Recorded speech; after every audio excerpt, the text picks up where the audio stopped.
राजस्थान में होने वाले विधानसभा चुनाव को लेकर भारतीय जनता पार्टी और कांग्रेस दोनों ही दल अपनी अपनी रणनीति को लेकर तैयारी में जुटे हैं। एक और जहां कांग्रेस लगातार सरकार रिपीट करने की बात कह रही है, तो भाजपा उसकी प्रतिक्रिया में कांग्रेस को डिलीट करने की बात कहती दिखाई दे रही है। हालांकि अंतिम फैसला जनता को करना है, लेकिन फिलहाल राजस्थान का राजनीतिक पारा गरमाया हुआ है। कांग्रेस लंबे समय से ईआरसीपी पूर्वी राजस्थान नहर परियोजना को राष्ट्रीय परियोजना का दर्जा देने की मांग का मुद्दा उठाती आई है और अब इस मुद्दे को लेकर कांग्रेस रणनीति बना रही है। आगामी चुनाव से पहले कांग्रेस पूर्वी राजस्थान के 13 जिलों से जुड़ी पूर्वी राजस्थान नहर परियोजना को लेकर यात्रा निकालने वाली है और इस यात्रा का नेतृत्व खुद मुख्यमंत्री अशोक गहलोत करेंगे। इसके लिए आज कांग्रेस वॉर रूम में इन 13 जिलों से जुड़े नेताओं से संवाद किया जाएगा,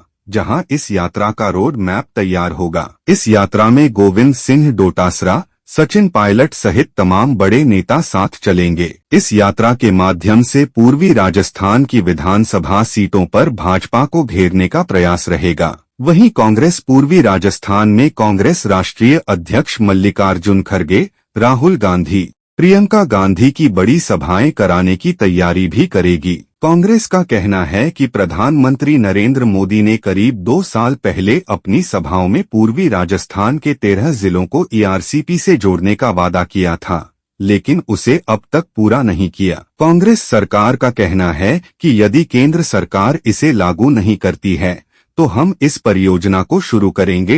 इधर कांग्रेस के दावे के उलट नेताओं को भगा दिया जा रहा है।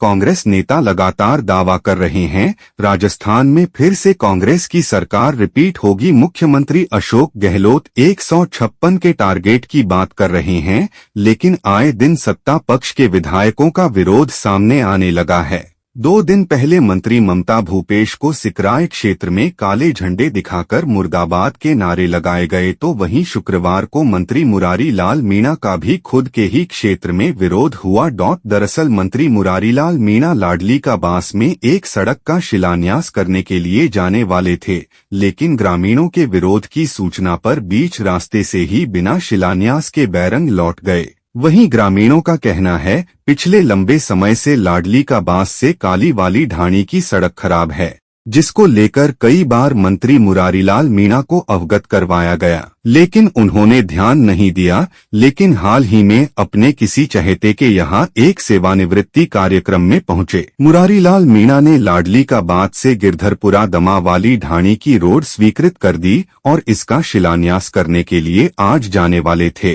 लेकिन ग्रामीणों ने मंत्री मुरारीलाल मीणा से पहले ही कार्यक्रम स्थल पहुंचकर शिलान्यास पट्टिका के तारबंदी कर दी और उसके चारों तरफ खड़े हो गए। जब मंत्री मुरारीलाल मीणा को इसकी सूचना मिली तो मुरारीलाल मीणा मनपुरिया गांव से ही वापस दौसा लौट गए। गौरतलब है कि धीमे स्वर में प्रदेश के कई हिस्सों से एक नारा बुलंद हो रहा है, जिसमें कहा जा रहा है कि जादूगर तुझसे बैर नहीं, विधायक मंत्री तेरी खैर नहीं, और इसी की बानगी पिछले 2 दिनों में देखने को मिली। जब पहले मंत्री ममता भूपेश का उन्हीं के विधानसभा क्षेत्र सिकराय में ही विरोध हुआ, तो वहीं इसके बाद मंत्री मुरारी लाल मीणा का भी उन्हीं के क्षेत्र में विरोध देखने को मिला। लिहाजा ऐसे में सबसे बड़ा सवाल है कि आखिर कांग्रेस का टारगेट 156 कैसे पूरा होगा। क्या इसे लेकर कांग्रेस के पास कोई रणनीति है या चुनाव के करीब आते आते कांग्रेस जनता को मनाने में कामयाब हो जाएगी।